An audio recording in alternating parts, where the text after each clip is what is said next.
मैं कहना चाहता हूं कि जिन भारत विरोधी और आतंकी संगठनों ने भारत माता के मस्तक पर हमला करके कई परिवारों के सिंदूर मिटाए थे, उन्हें भारतीय सेना ने ऑपरेशन सिंदूर के माध्यम से इंसाफ दिलाने का काम किया है। और इसके लिए आज सारा देश भारतीय सेनाओं का अभिनंदन कर रहा है।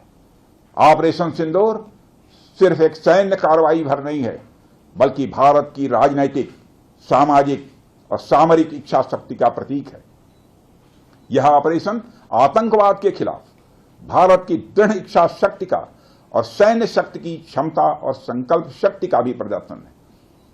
हमने दिखाया है, भारत आतंकवाद के खिलाफ जब भी कोई कार्रवाई करेगा तो आतंकवादियों और उनके आकाओं के लिए सरहद पार की जमीन भी सुरक्षित नहीं रहेगी।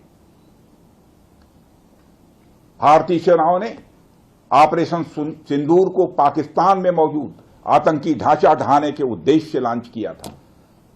हमने उनके आम नागरिकों को कभी निशाना नहीं बनाया था, मगर पाकिस्तान ने न केवल भारत के नागरिक इलाकों को निशाना बनाया, बल्कि मंदिर, गुरुद्वारा, गिरजाघर पर भी हमले करने का प्रयास किया।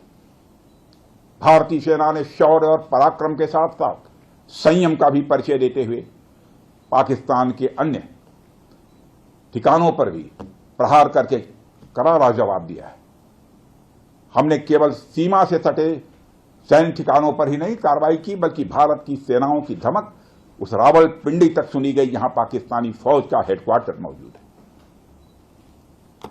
मित्रों, भारत में आतंकवादी घटनाएं करने और कराने का क्या अंजाम होता है, यह पूरे विश्व ने उरी की घटना के बाद देखा, जब हमारी सेना ने पाकिस्तान में घुसकर सर्जिकल स्ट्राइक की।